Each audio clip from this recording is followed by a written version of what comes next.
racismo existe no Brasil desde a fundação do Brasil, né?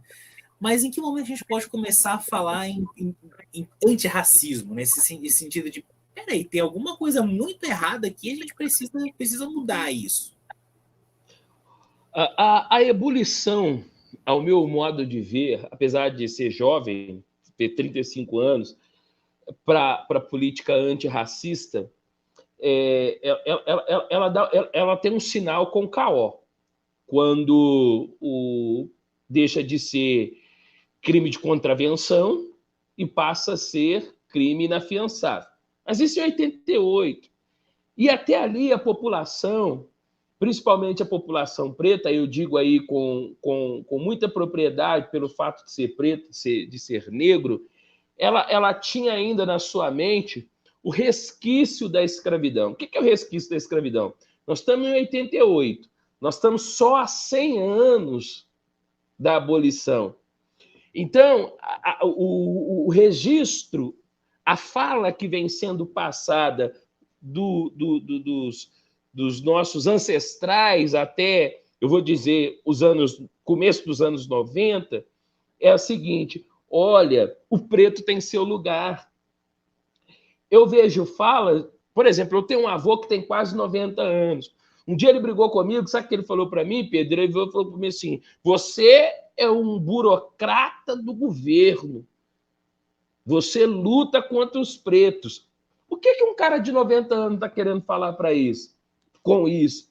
É que ele viveu a segregação. E quando se encontrava um policial preto, um militar preto, ele não tinha compaixão do próprio povo preto. Você está entendendo?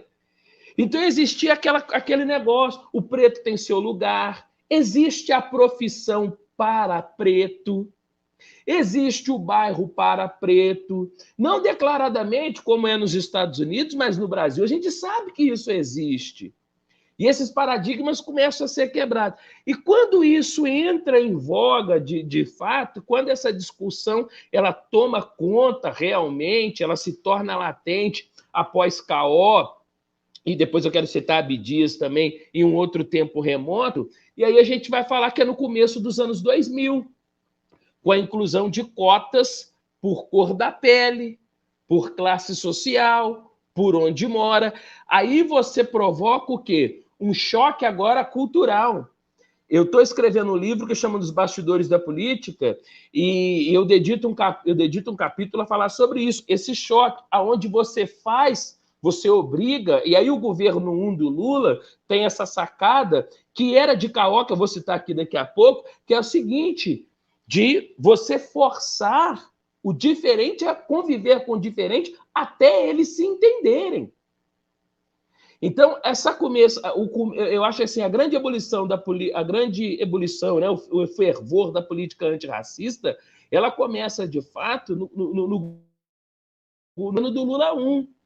Porque quando as cotas chegam nas universidades, eu tenho relatos de pessoas que começaram a conviver com pessoas indígenas, com pessoas pretas, e aí se deram relacionamentos, que eu digo casamento, constituição de família. Não é o discurso, como o Sérgio colocou, de que nós aprendemos no ensino fundamental de que o Brasil é um país miscigenado, mas é um país miscigenado por causa do estupro e da escravidão. Nós estamos falando de padres que estupravam, nós estamos falando de bandeirantes que eram mercenários, nós estamos falando de portugueses que se sentiam donos do outro ser humano. Essa é a primeira miscigenação. Agora, a miscigenação contemporânea é por puro afeto e admiração. Por exemplo, meu irmão é casado com uma mulher branca. Eu também, não é por escolha, mas eu também não sou casado, é porque a vida vai acontecer, eu também não sou casado com uma mulher de pele preta. Mas o que acontece? É porque quando você entra nesses espaços, os paradigmas são quebrados. Eles começam a olhar o seguinte: os brancos em si, dentro desse contexto, começam a olhar o seguinte: não tem nada de diferente dele para mim. Porque o distanciamento, essa miscigenação que o Sérgio colocou, é aquela conto da carochinha que a gente aprende no ensino fundamental. Beleza, aqui não tem racismo, é tudo misturado. E aí a gente começa a contar a história que não foi contada. Né? Eu estava dando aula domingo retrasado, eu falei assim, quando você exalta padre Anchieta, você está falando de um padre escravatista. Quando você fala dos bandeirantes, você está falando de mercenários que eram pagos para pregar pretos. Quando você fala de um país miscigenado, você está falando, a priori, de um país que foi formado no estupro e divisão familiar. Agora não. A partir dos anos 2000, e também aí no fervor dos anos 80, a gente que estuda um pouco, como foi o fervor do relacionamento do falecido Pelé com a Xuxa? Né? Houve um grande frenesi naquele momento, porque não era algo concebível, não era algo natural.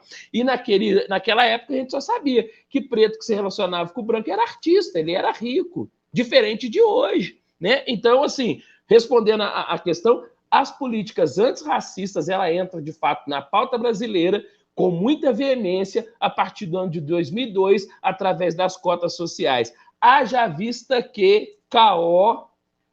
é o grande autor, depois eu quero falar isso, eu vou devolver a fala para vocês, do projeto Minha Casa Minha Vida, quando ele foi secretário de Brizola, no Rio de Janeiro.